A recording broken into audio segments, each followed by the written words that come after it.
Hello everyone, कैसे हो आप सभी लोग। आप सभी का फिर से स्वागत है मेरे चैनल क्रेजी एक्सप्लेनर में। तो आज हम फिर से आ चुके हैं बुक ऑफ एस्पर का एक नया एपिसोड लेके।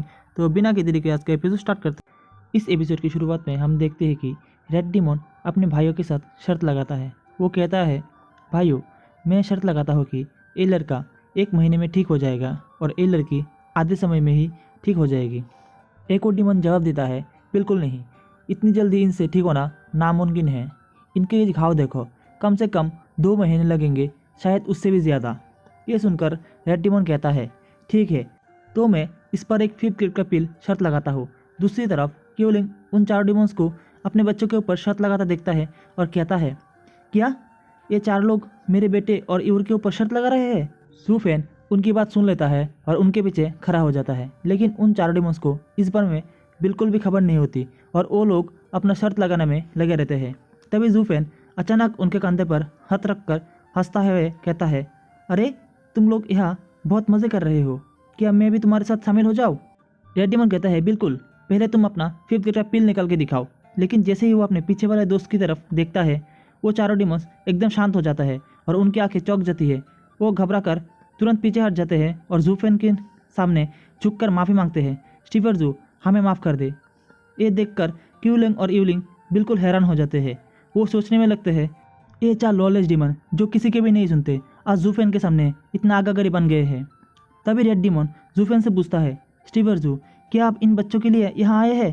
पर इन्हें तो अपनी हालत से खुद ही रिकवर करना पड़ेगा। जूफेन कहता है, हाँ, जब मैं यहाँ आने की सोची थी तभी मुझे इस परिणाम के बारे में अंदाज़ा था, लेकिन मुझे पूरा विश्वास है कि मैं इन बच्चों को बचा लूँगा। ये कहकर जूफेन ईवर के पास जाता है, उसका हाथ पकड़ के उसकी नर्व चेक करने लगता है। फिर वो यूलिंग और क्यूलिंग को बताता है, यूएर 2 महीने से डिमॉन डेमारिंग की ट्रेनिंग कर रही है बिना किसी दिक्कत के, पर जब उसके हाथों में चोट लगी तब भी उसने ट्रेनिंग करना बंद नहीं किया, जिस वजह से उसकी बाहु ख़त्म होने लगी और उसकी मेरिडियंस पूरी तरह से बर्बाद हो गई है। जब मैंने पहली बार उसके आधे अधूरे ठीक हुए हाथ को देखा तब मुझे शक हो गया था कि कुछ तो गड़बड़ है। ना सिर्फ उसकी हीलिंग पिल में छेड़छाड़ हो गई थी, बल्कि उसे इंजर होने के बावजूद भी ट्रेनिंग के लिए मजबूर किया गया, ऑल फॉर आउटर सेक प्रमोशन। ट्रेनिंग के दौरान भी सेवर्ज एनर्जी का यूज़ किया गया था, जो इन मुसीबतों का कारण बना। जब मैंने ह्यूमर को इनके ट्रेनिंग सुपरवाइज करते हुए देखा और सिस्टरहुड गिल्ड ट्रैप का यूज़ करते हुए देखा, तब मैंने तुम्हें तुरंत वार्न करने का सोचा था, लेकिन लगता नहीं तुम लोगों ने मेरी बात ढंग से सुनी थी।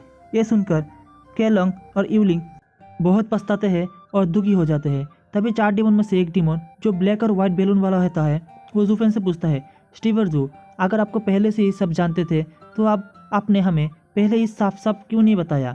जूफेन मुस्कुराता है और कहता है, हाँ मुझे पता था, लेकिन अगर मैंने पहले ही सब कुछ बता दिया होता तो क्या फ़र्क पड़ता।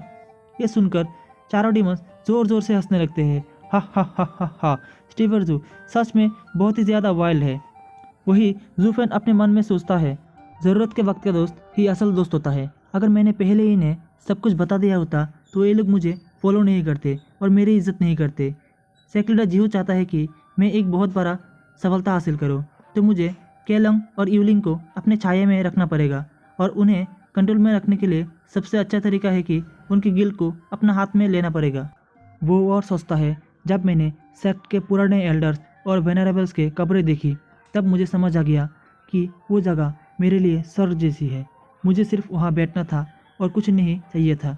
मैंने अपने खुद के सेविंग ग्रेड के प्लान्स को भी इग्नोर कर दिया, पर तब एल्डर यून मेरे पास आए और मुझे इस दुनिया के नेचर के बारे में एनलाइटमेंट दिया। इसी वजह से मैंने अपने अगले कदम को फैसला कर लिया। मैं यहाँ आया हूँ अपनी एक छोटी सी योजना और डिमोनिक पथ के भविष्य के समझाने के लिए। मौत के बिना जिंदगी नहीं होती और एक डिमोन की ज़िंदगी कितनी ही रोमांचक होती है। ये कहकर जूफेन यूर का हाथ पकड़ लेती है। तभी रेड डिमोन पूछता है, स्टीवर जू, आप इसके लिए कौन सी पिल यूज़ करने वाले हैं। जूफेन कहता है, जब ये जाग जाएगी तब तुम खुद देख लेना। उसके बाद हम देखते हैं कि जूफेन अपना ड्रैगन वेन सोल को एक्टिवेट करता है, जो कि ज़बरदस्त एनर्जी रिलीज़ करता है, क्योंकि इस ड्रैगन वेन सोल में पूरे 9 ड्रैगन की सोल मर्ज है और उसके साथ बुद्धा रूट की प्रॉपर्टीज़ भी शामिल है, और जिसकी वजह से एक बहुत बड़ा ड्रैगन तैयार होता है जो जोर से रोर करता है और वो उसी के साथ वो किसी को भी हिल कर सकता है। एल्डारियन, कीलोंग और यूलिंग भी ये सब देखकर बिल्कुल शॉक हो जाते हैं। उनका मुंह तो खुला का खुला रह जाता है। एलरियन हैरानी से बोलता है, क्या ये सच में ड्रैगन वेल सोल है? वही जूफेन अपने ड्रैगन वेल सोल को कमांड देता है, रिटर्निंग ड्रैगन रोड।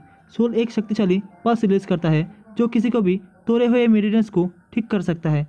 इस वजह से यूएर और केलेंग का बेटा बहुत तेज़ी से हील होने लगता है। थोड़ी देर बाद जूफेन यूएर का हाथ चेक करता है और कंफर्म करता है कि वो पूरी तरह से हील हो चुकी है। ये देखकर यूलिंग कहता है, ये सच में बहुत अमेजिंग है। एल्डर यून भी कहते हैं, जूफेन के पास सच में एक डिवाइन आर्ट ऑफ रिजरेक्शन है। तभी यूएर उठती है जो कि पूरी तरह से हील हो चुकी होती है। यूलिन भी खुशी से कहती है, सिस्टर तुम अब ठीक हो चुकी हो। यूएर थोड़ी देर कन्फ्यूज होकर कहती है, सिस्टर मेरे साथ क्या हुआ था? फिर वो जूफेन की तरफ देखती है जो कि उसका हाथ पकड़ के मुस्कुरा होता है। फिर क्योंकि उसे कुछ याद नहीं होता, वो घबरा जाती है और गुस्से में अपना हाथ निकाल के जूफेन के गाल पे जोर से थप्पड़ मार देती है। वो चीख कर कहती है, तुम क्या कर रही हो? जूफेन को थप्पड़ लगता देखकर क्यूलेंग और यूलिंग भी बहुत शौक हो जाते हैं। और इसी के साथ यहाँ उसका एपिसोड हमारा एंड हो जाता है। अगर आपको वीडियो अच्छा लगे वीडियो को लाइक कर दो, चैनल पे नहीं हो तो चैनल को सब्सक्राइब कर दो। Bye bye guys.